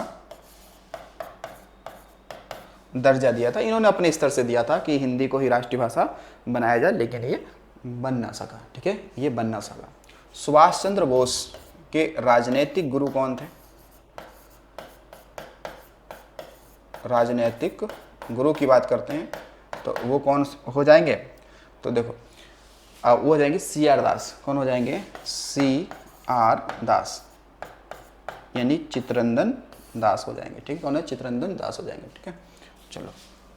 बाकी लॉर्ड आप रिपन के बारे में जानते हो? लॉर्ड रिपन के बारे में जानते हैं ना कि लॉर्ड रिपन ये वही व्यक्ति है जिसके समय में पहली बार क्या हुआ था? दशकीय जनगणना शुरू हुआ था ना। कब? 1881 में। कब हुआ था? 1881 में। और स्थानीय स्वशासन के जनक माना जाता है लॉर्ड रिपन को। ठीक है, स्थानीय स्वशासन का जनक किस माना जाता है? लॉर्ड रिपन को माना जाता है। प्रकाश किरण के रंगीन घटक के बैंड को इसका कहते हैं, मतलब इसको क्या कहते हैं? इसको कहते हैं तो फ्रीक्वेंसी। तो फ्रीक्वेंसी से हमें लग रहा है कि फ्रीक्वेंसी का संबंध है किससे? ध्वनि से। नहीं, ध्वनि से हो जाएगा। बैंड विड्थ का संबंध हमें लग रहा है कि नेटवर्क से हो जाएगा। वेवलेंथ, इसका भी नेटवर्क से ही है। तो स्पेक्ट्रम जो है ये प्रकाश से संबंध रखता है। ठीक है ना, स्पेक्ट्रम जो है वो प्रकाश से संबंध रखता है। क्या आपको पता है कि जो आपका श्वेत रंग होता है, श्वेत रंग, इसमें 7 रंग होते हैं। श्वेत रंग जो है इसमें 7 रंग होते हैं, जिसको हम लोग नाम देते हैं इस तरीके से। देखो, विव व्योर, यही 7 रंग होते हैं ना। यही क्या होते हैं? 7 रंग होते हैं, विवग्योर। ठीक है, इससे हम लिखते हैं। जैसे देखोगे आपसे इससे हो गया, 20 हो गया वायलेट, वायलेट, आइस हो गया इंडिगो, ठीक है। 20 हो गया आपसे ब्लू, क्या हो गया ब्लू। जी से हो गया क्या आपका ग्रीन, वाई से हो गया क्या आपका येलो, ओ से हो गया ऑरेंज, और आश्रय क्या हो गया रेड, क्या हो गया रेड। यानी इससे सवाल आपसे बनेगा कि भाई बताओ कि ये जो आपके ये इंद्रधनुष में आपको ना, इंद्रधनुष में आपको यही रंग मिलेंगे, इंद्रधनुष में आपको यही रंग मिलेंगे। जब कोई प्रकाश को प्रिज्म से गुजारा जाता है तो वो इन 7 रंगों में क्या होता है बट जाता है। तो इसमें आप ध्यान रखो, अगर सवाल आपसे ये पूछा जाए कि इंद्रधनुष में बीच में कौन सा कलर होता है बीच में, तो बीच में देखो, बीच में कलर कौन सा है ग्रीन, ये बीच में हो जाएगा, ठीक है। क्या हो जाएगा बीच में हो जाएगा, ठीक है। सबसे ऊपर कौन होता है तो होता है वायलेट यानी लगभग बैगनी, और सबसे नीचे क्या आपका है रेड है। कभी कभी क्रम लगाने के लिए आ जाता है, ठीक है, कभी कभी क्रम लगाने के लिए आ जाता है। चलिए अगला क्वेश्चन देखिएगा, विटामिन ई का रासायनिक नाम क्या है। विटामिन ई का रासायनिक नाम क्या है, कैल्सीफेरॉल, एस्कॉर्बिक एसिड, या टोकोफेरॉल, या फिर फाइलोक्विनो, ठीक है, फाइलोक्विनो। तो आप बता सकते हो किसमें क्या होगा। अब देखो विटामिन, अब यहाँ पे चर्चा आ गया विटामिन के बारे में, तो विटामिन हो सकता है सवाल आपके पास एक अच्छा सवाल बन सकता है। तो विटामिन ई की बात किया है, तो विटामिन ई का जो रासायनिक नाम हो जाता है वो होता है टोकोफेरॉल, क्या होता है टोकोफेरॉल। ये क्या है विटामिन आपका सी है, ये कौन सा है सी है। कैल्सीफेरॉल की बात करेंगे तो ये विटामिन क्या है डी है। फाइलोक्विनो तो है वो विटामिन ई यानी विटामिन के का हो जाएगा, लेकिन थोड़ा सा नाम इसका यहाँ थोड़ा परिवर्तित है, ठीक है। वैसे फ्लिक्वोनिन होता है, ठीक है, फ्लिक्वेनिन होता है, सही शब्द यही होगा, ठीक है। यहाँ पे लिखते हैं सही शब्द क्या होगा फ्लिक्वोनिन, ठीक है, ये होता है आपका, ठीक है। तो ये आपने देखा टोकोफेरॉल। अब देखो इसमें बहुत सारे विटामिनों से हम लोग बात करते हैं। देखो जो आपकी विटामिन की बात करते हैं, विटामिन आपके वैसे 2 प्रकार के हैं, ठीक है ना।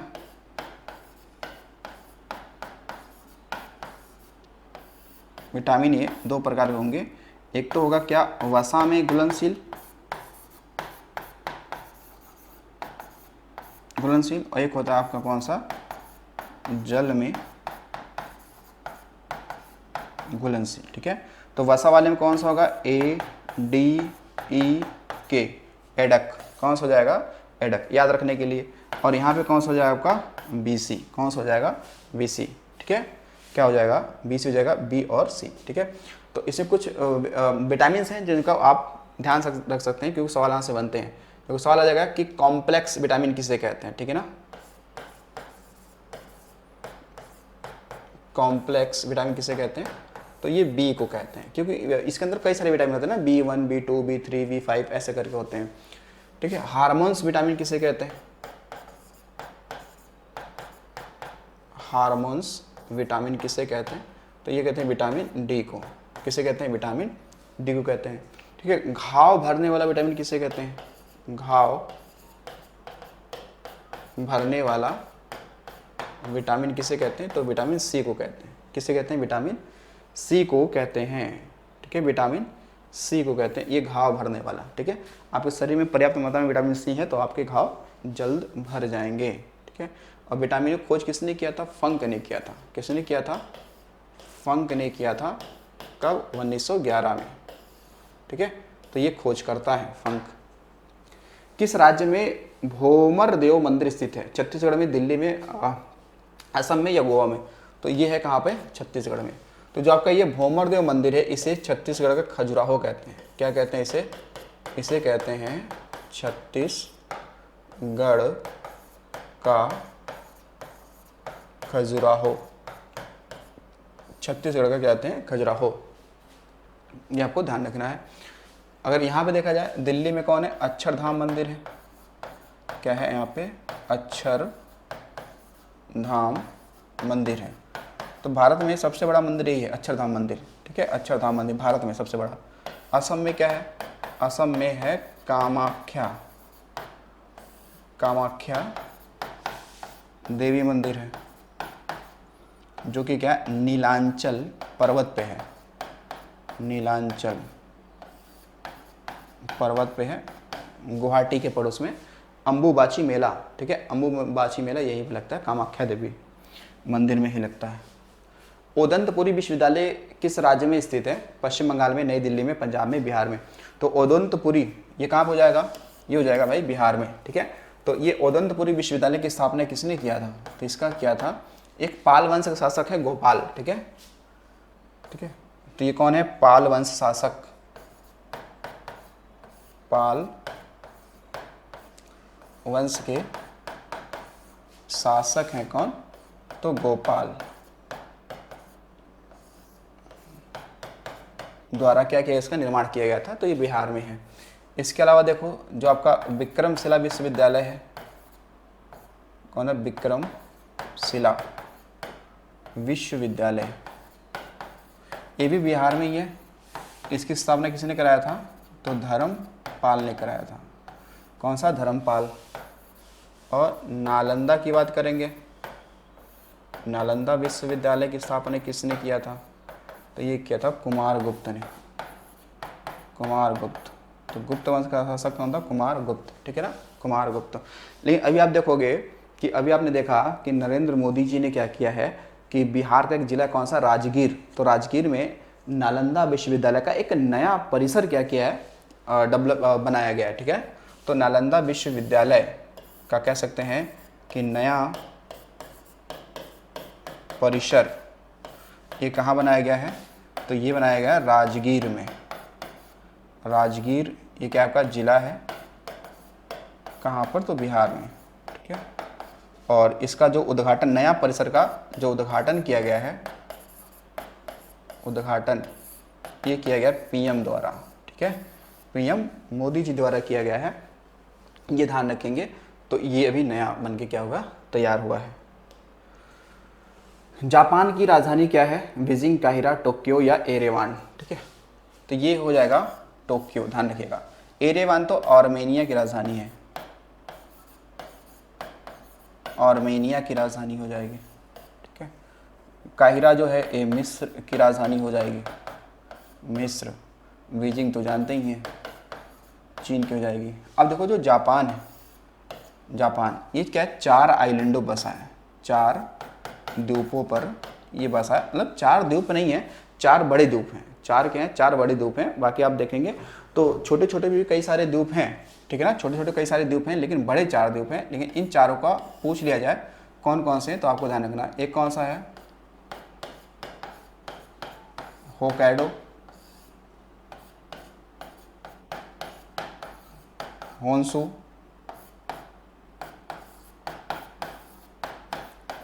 शिकोकू और क्यूशु। ये 4 क्या हैं आपके द्वीप हैं जो इनको आपको ध्यान रखना है, ठीक है। इनमें सबसे बड़ा द्वीप कौन है, होन्शु। ये क्या है, ये सबसे बड़ा है। और ये जो टोक्यो राजधानी है ना, ये इसी पे है ही है, होन्शु पर, ठीक है। कहाँ पे, होन्शु द्वीप पे है, ध्यान रखिए कहाँ पे है, होन्शु द्वीप पर है टोक्यो। अब इसका देखेंगे कि आपने देखा होगा खासकर एक जापान में शहर पड़ता है कौन सा, नागा साकी, ठीक है, एक जगह पड़ता है।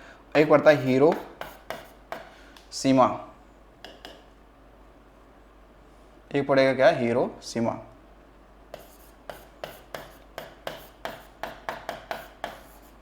हिरोशिमा, ये 2 जगह पड़ता है। तो नागासाकी पे बम कब गिरा, यहाँ पे 9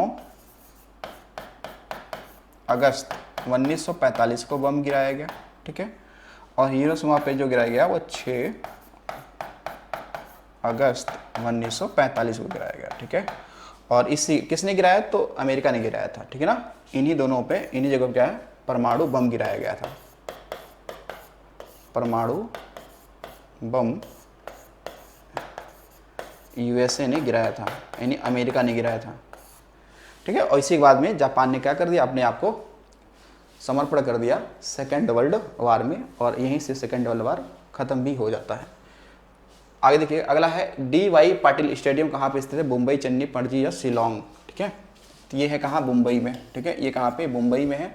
और ये जो है ये क्रिकेट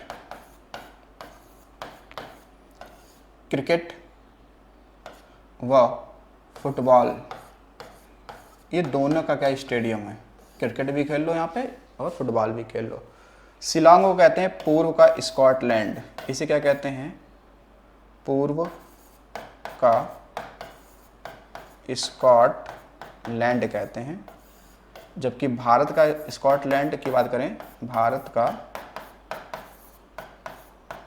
स्कॉटलैंड की बात करते हैं तो हम जरूर कहेंगे किसे? कुर्ग को। कुर्ग एक जिला है, कुर्ग जिला है कहाँ पर? कर्नाटक में। ठीक है, इसे कहते हैं। ठीक है, इसे कहते हैं। आगे देखिए, अगला है मकड़ी के अध्ययन को क्या कहा जाता है? कृषि विज्ञान, एग्रोनॉमी, प्राणी आचार विज्ञान, एंथोलॉजी, पुष्प विज्ञान, एंथ्रोलॉजी, मरकट विज्ञान, अर्कनोलॉजी। तो ये लग ही रहा है कौन सा होगा भाई? मरकट विज्ञान यानी कि अर्कनोलॉजी। ठीक है ना, मकड़ी को ध्यान रखना। तो मकड़ी ध्यान रखना, मकड़ी कीट नहीं है। मकड़ी क्या है? कीट नहीं है। कि जो कीट होते हैं उनके 6 पैर होते हैं, जबकि इसके क्या होंगे? 8 पैर होंगे, है नहीं? तो मकड़ी ध्यान रखना कि ये कीट वर्ग में नहीं आता है। ठीक है, मकड़ी जो है ये कीट वर्ग में नहीं आता है। ठीक है, क्योंकि कीट जो होते हैं वो उनके कितने पैर होते हैं? 6 होते हैं, जो इसके 6 पैर नहीं होते हैं। यूनाइटेड किंगडम यानी ग्रेट ब्रिटेन और उत्तरी आयरलैंड की मुद्रा क्या है? दिनार, डॉलर, रिंगिट या पाउंड स्टर्लिंग। ठीक है, तो देखो इसका सही आंसर क्या होगा? Pound sterling. रिंगिट की बात करें तो रिंगिट ये कहाँ की मुद्रा है? तो ये है मलेशिया की। कहाँ की है? मलेशिया की है। दिनार तो अलग अलग देशों में, जैसे कुवैत का भी दिनार है तो कुवैती दिनार हो गया। ठीक है ना, वैसे देखेंगे तो अन्य प्रकार की भी हो जाते हैं। ठीक है, तो वो तो कई जगह। डॉलर भी ऐसे यूएसए डॉलर हो गया, ऑस्ट्रेलियाई डॉलर हो गया, कनाडाई डॉलर हो गया, तो अलग अलग हो जाएगा। पाउंड स्टर्लिंग जो है ये ध्यान रखेंगे कि ये यूनाइटेड किंगडम। अच्छा, यूनाइटेड किंगडम में कौन कौन से देश आते हैं, यानी कि यूके में किन किन क्षेत्रों को शामिल किया जाता है? तो ये बनकर ग्रुप बनता है। तो ये किन का ग्रुप है? तो देखो ये ग्रुप है वेल्स का। वेल्स से शामिल होता है। इसमें शामिल होता है आपका इंग्लैंड। ठीक है, इंग्लैंड शामिल हो गया। इंग्लैंड को ग्रेट ब्रिटेन कहेंगे। ठीक है, इसे क्या कहेंगे? ग्रेट ब्रिटेन कहेंगे। इसके अलावा आपका होगा स्कॉटलैंड, इसी में शामिल होगा। और इसी में उत्तरी आयरलैंड शामिल होगा। देखो आयरलैंड अलग है, आयरलैंड अलग है, जबकि उत्तरी आयरलैंड अलग है। ठीक है, तो इसकी मुद्रा क्या हो जाएगी? तो ये देंगे पाउंड स्टर्लिंग। ठीक है, ये हो जाएगा। यानी ग्रेट जो पाउंड है वो ग्रेट ब्रिटेन की रहेगी और उत्तरी आयरलैंड का स्टर्लिंग हो जाएगा। ठीक है, ये आपको ध्यान रखना है। अगला क्वेश्चन है, रेत से बने स्थान और समुद्र के भीतर जमीन की पट्टी द्वारा समुद्र से अलग हुए क्षारीय पानी की झील को क्या कहा जाता है? विवर्तनिक, वर्षा, लैगून या ग्लेशियर। अब इसने बोल ही दिया है समुद्र की बात कर रहा है, तो समुद्र से कौन झील निर्मित होती है? लैगून होती है। कौन सी होती है? लैगून होती है। ठीक है, ध्यान रखें, लैगून झील। और लैगून झीलों की बात करते हैं, कौन कौन सी है? अगर आप देख लेंगे तो देखो, चिल्का झील कैसी झील है? लैगून झील है चिल्का। चाहे आप पुलिकट की बात कर लो, पुलिकट झील कैसी है? तो वो लैगून झील है। इसके अलावा अष्टमुदी जो केरल में है, कौन सा है? अष्टमुदी, ये भी ऐसी है। ठीक है ना, या फिर वेम्बनाड। ठीक है, तो ये सब झील कैसी हैं? लैगून झीलें हैं।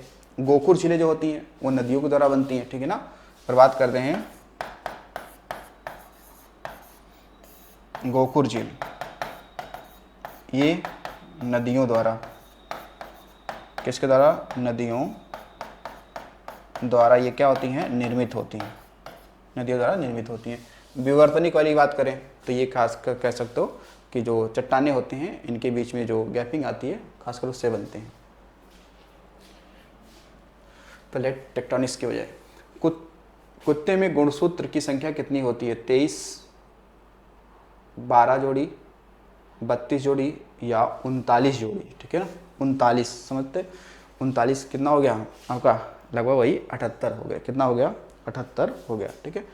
तो अगर इसमें सही आंसर आप देखेंगे तो सही आंसर क्या हो जाएगा आपका, तो ये हो जाएगा 39, कितना हो जाएगा 39 जोड़ी हो जाएगा, ठीक है। 32 जोड़ी किस में होता है, ये तो घोड़ा में होता है।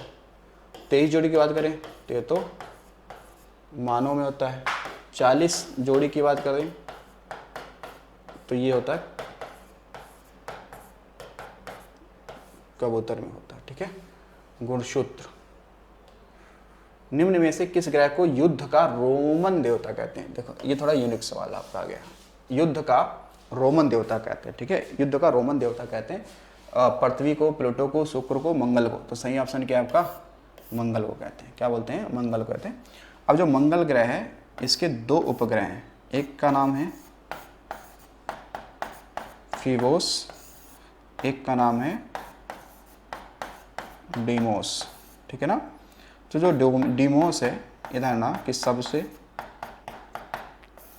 छोटा, सबसे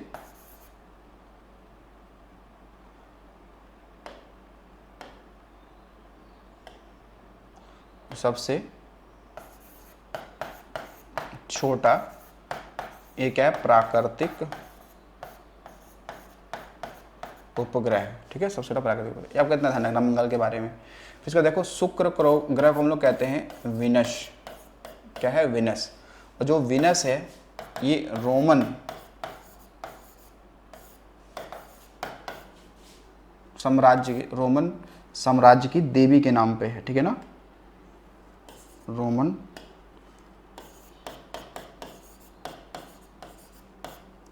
साम्राज्य की देवी के नाम पर, ठीक है। तो रोमन जो है वो सुंदरता की देवी क्या मानी जाती हैं, ये सुंदरता की देवी मानी जाती हैं, सुंदरता की देवी मानी जाती हैं, ठीक है, ध्यान रखेंगे। अगला है संविधान सभा की ऑर्डर ऑफ बिजनेस समिति के अध्यक्ष कौन थे। Sardar Patel, doctor Rajendra Prasad, KM. मुंशी, पंडित जवाहरलाल नेहरू। तो सही आंसर क्या है, के.एम. मुंशी, यानी कन्हैया लाल मणिकलाल मुंशी। पूरा नाम क्या है, कन्हैया लाल मणिकलाल मुंशी हो जाएगा। अब देखो जो सरदार पटेल हैं, ये तो भाई अगर देखा जाए तो ये मौलिक अधिकार एवं अल्पसंख्यक सलाहकार समिति के अध्यक्ष थे, ठीक है, ये इसके अध्यक्ष थे। डॉक्टर राजेंद्र प्रसाद की बात करेंगे तो ये संचालन समिति के अध्यक्ष थे। किसके थे, संचालन समिति। और कहीं कहीं झंडा समिति भी आता है, लेकिन वो जेपी कृपलानी को लेकर कन्फ्यूजन होता है, ठीक है ना। तो जेपी कृपलानी अगर ना हो तो झंडा समिति के अध्यक्ष कौन मान लिए जाते हैं,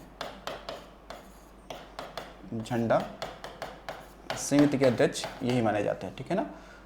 और ये जवाहरलाल नेहरू हैं, ये राज्य व संघ समिति के अध्यक्ष ही माने जाते हैं।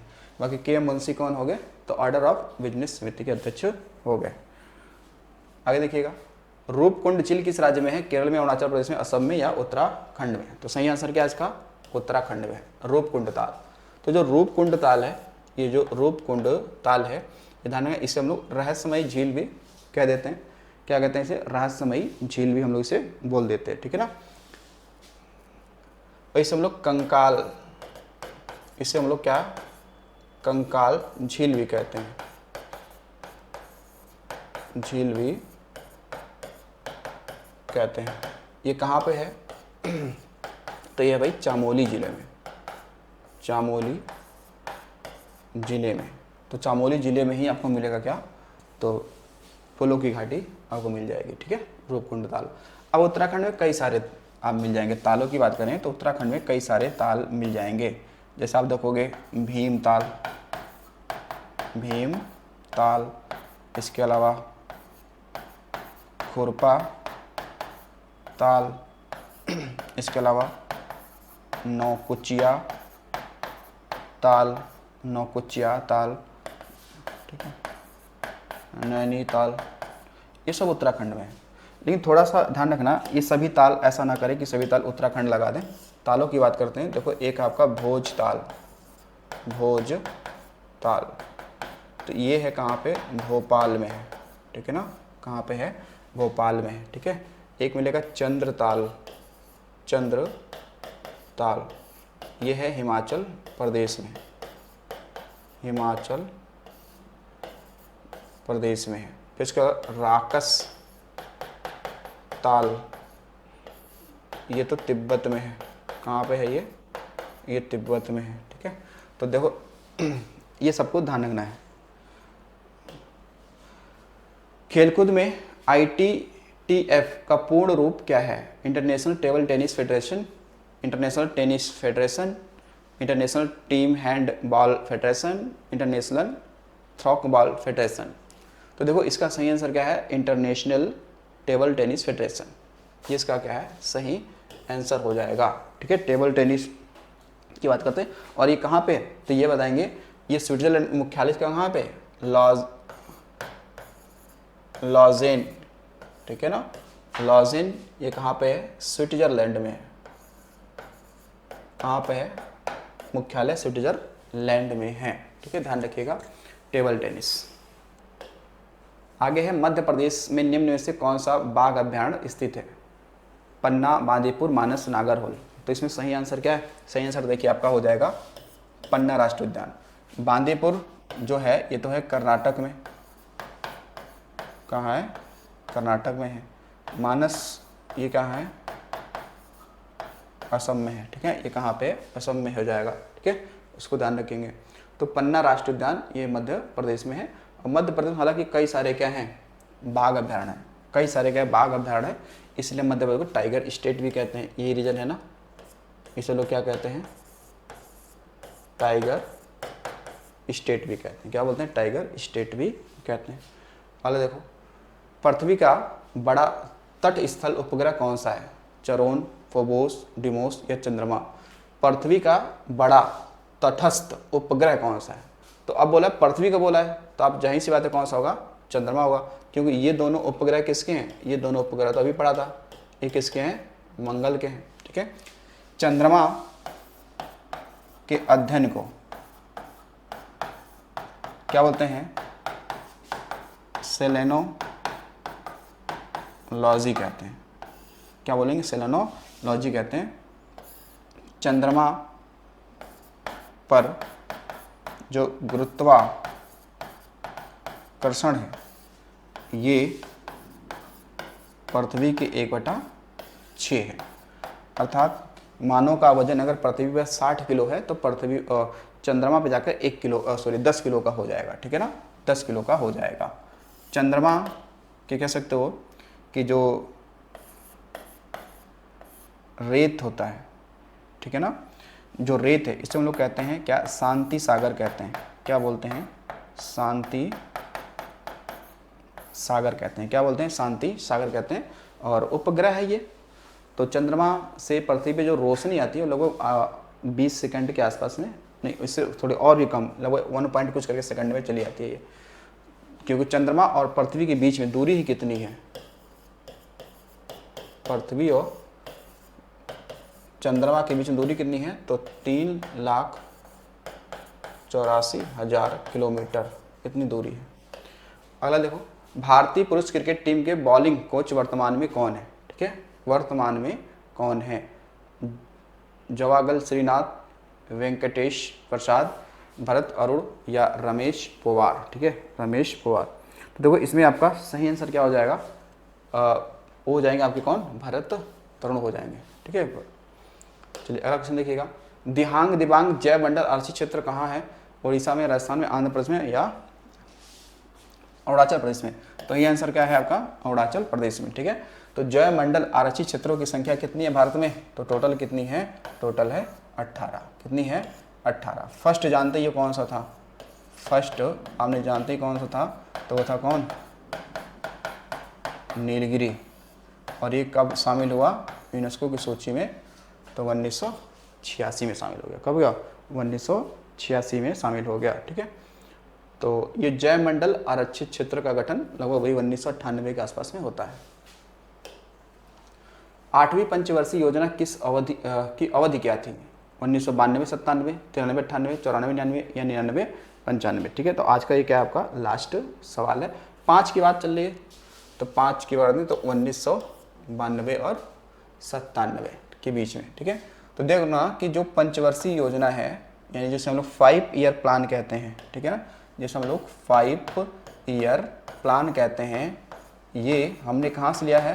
तो ये रूस से लिया है ये मॉडल। ठीक है, USSR यानी सोवियत संघ से हमने ये मॉडल लिया है 5 ईयर प्लान वाला। ठीक है, तो फर्स्ट 5 ईयर प्लान कब था? फर्स्ट 5 ईयर प्लान कब था, शुरू कब हुआ? तो 1951 से लेकर 1956 तक। कितना? 1956 तक। ठीक है, तो ध्यान रखना कि जो 5वीं पंचवर्षीय योजना है यानी 5 ईयर प्लान यानी 5th वाला, इसमें गरीबी हटाओ का नारा दिया गया था। ठीक है, किसके द्वारा? तो इंदिरा गांधी द्वारा दिया गया था। ठीक है, गरीबी हटाओ का नारा कब दिया गया था? तो 5वीं पंचवर्षीय योजना में। किसमें?